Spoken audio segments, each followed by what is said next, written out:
Libra, welcome back po dito sa Daily Dose of Tarot 111. Kamusta ka? I hope nasa mabuti kang kalagayan, pampisikal, mental, emotional o spiritual man yan. Ang video po natin na ito ay para lamang sa mga may malawak na kaisipan. So, tingnan na natin. And para sa iyo to, Libra, Sun, Moon, Rising, and Venus. Maraming salamat po sa mga hindi mag-skip ng ads para sa video natin na ito. At sa mga nais naman pong magpa-private reading, makikita nyo po yung link sa description box. Tarot Intentions by Alian Reyes. Message na lang po kayo. Remember, Facebook page po tayo. Hindi tayo Facebook account. So, I will never ever add you. At hindi ko rin po kayo i-message first. Kaya mag-iingat kayo ha, kasi may gumagaya talaga sa atin. So, marami nang nagme-message. Ina-add sila, ganun. Sabi dito, manifesting, no? All the tools you need to increase your income are within your reach. Libra, nasa abot kamay mo na daw, nandyan lang sa paligid mo, yung ganda ng buhay mo. Makakapagpa-increase ng iyong kaperahan.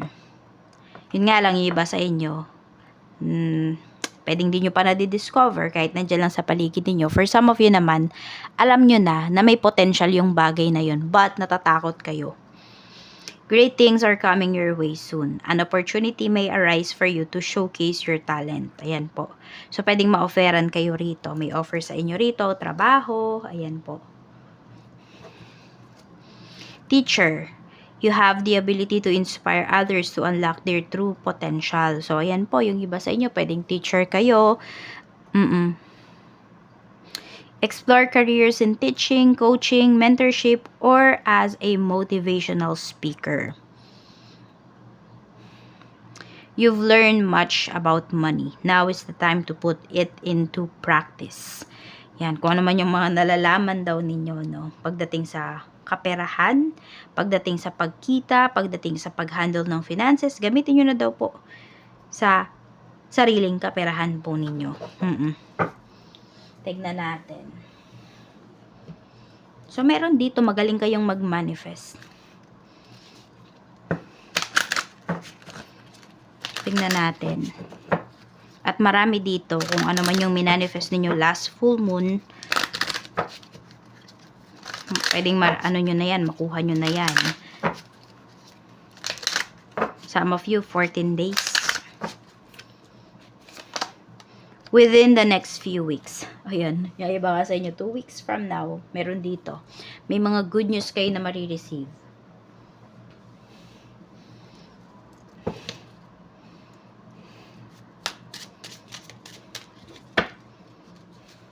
Tingnan natin ano pa yung mensahe pagdating sa iyong kaperahan. Ano pa po yung mensahe natin, Spirit Guide, pagdating po sa kaperahan ni Libra. Okay, we have Page of Wands. So, sabi ko nga yung iba sa inyo, 'di ba? Within reach na daw talaga yung bagay na makapagpapaunlad sa inyong kaperahan. Kaya lang nagbubulag-bulagan pa yung iba sa inyo dito. May nagbibigay na ng hint sa inyo or alam nyo na nga po talaga. Pero natatakot kayo, nasa comfort zone nyo pa kayo. King of Swords. Gamitin mo na daw yung isipan mo. Kontrahin mo kung ano man itong takot na nararamdaman mo pagdating dito sa bagay na gagawin mo. Kasi pag forever kang natatakot, ay forever din ang paghihirap mo. Kaya mamili ka na, Libra. We have Knight of Swords. Grab mo daw yung opportunity hanggat nandiyan pa. Kasi pwedeng hindi naman forever yung opportunity na yan eh. 'Di ba? Pwedeng lilipas yan.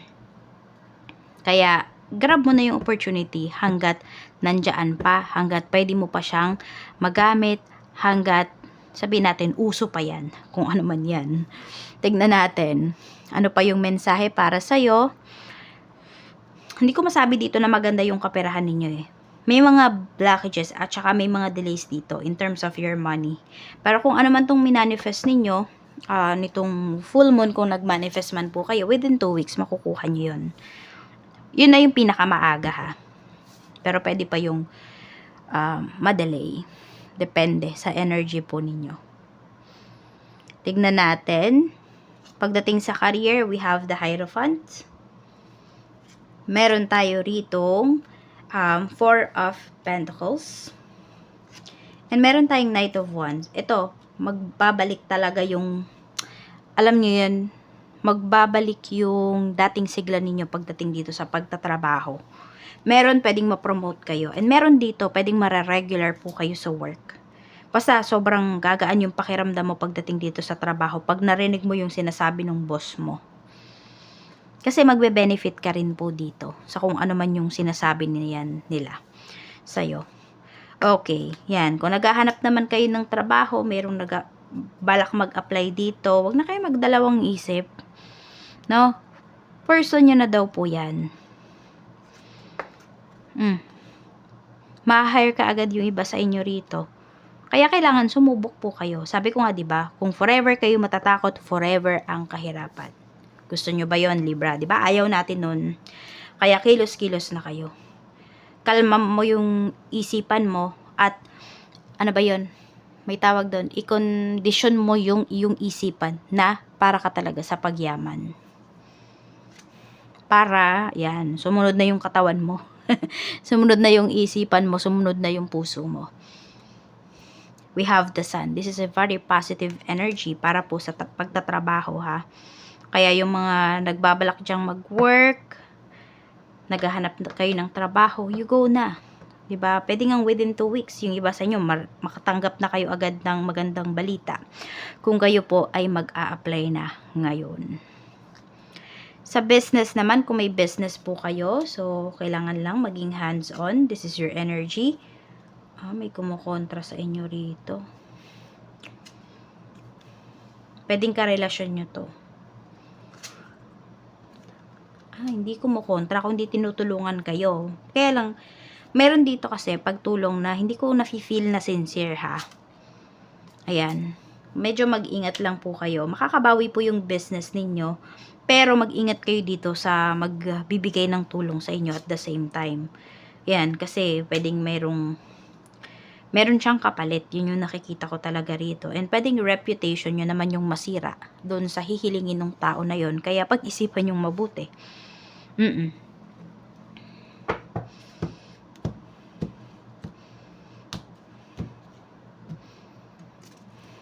We have the Tower. So, mag-ingat po talaga kayo kasi may skandalo akong nakikita rito pagdating sa business ninyo. Depende yan ha kung saan ba nanggaling yung business ninyo.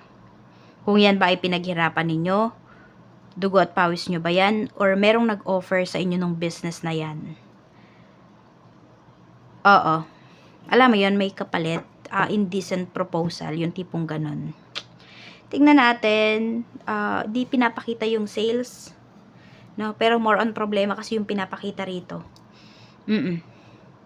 So, kung dito, sabihin natin, kung ilang weeks man may darating na problem dito sa business ninyo, ayun, pwedeng doon nyo mapapag-isipan kung i-give up nyo ba or itutuloy nyo pa yung business na to. We have the World. Kasi iba sa inyo, need nyo na talagang mag-move forward pagdating sa business na yan.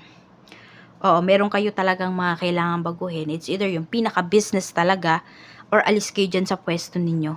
Kasi ano nga, di ba, meron dito, nasiraan na kayo, sinira na yung reputation ninyo. So, alis kayo sa lugar kung nasaan kayo ngayon. Tingnan natin, pagdating naman po sa health. Kamusta yung health? We have 10 of Pentacles. We have 6 of Pentacles. Mukhang marami kayo iniinom na gamot dito. Yung iba sa inyo, ayan o, need nyo na yata ng maintenance. Stress. Stress yung iba sa inyo. Ang dami nyong iniinom na gamot. Pwedeng yung iba po dito, hindi nyo talaga naiinom. Kasi nga, pwedeng namamahalan po kayo. Ayan. May stress din talaga. At meron dito, ang nagbibigay ng stress sa inyo dito is lalaki. Lalaking energy ito. Tingnan natin ano yung blockages mo. Ano yung blockages mo, Libra? Ayan, blockages ng iba sa inyo dito is someone or something from your past. Ibig sabihin may mga bagay po dito na hindi nyo pa nilelet go. Or may bagay dito na may pinabalik kayo sa life ninyo. Na, ayan po, siya yung naging hadlang talaga. Siya yung naging blockages sa kung ano man yung nangyayaring, pagbagal ng inyong kaperahan, paghina ng inyong katawan. Meron dito. Siya yung naging dahilan talaga. Okay, ano naman yung strength? Yung strength, kayang-kaya ninyong magpuyat. O, diba? So, kung kaya ninyong magpuyat, Libra, edi, yung pagpupuyat na yan, diba? Yung kikita na talaga kayo, yun yung hanapin po ninyo. Hindi yung nagpupuyat lang kayo para mag-deteriorate yung health ninyo. So, ayan po yung iba sa inyo. Diba? Strength mo yan. Di naman lahat ng tao kayang magpuyat talaga, diba? Yung iba dyan, sinasamaan ka agad ng katawan. So, yan po, kung kaya mong magpuyat, edi hanap ka ng pagpupuyatan, nakikita ka talaga. So, ayan lang po, maraming salamat and more blessings to come para sa'yo.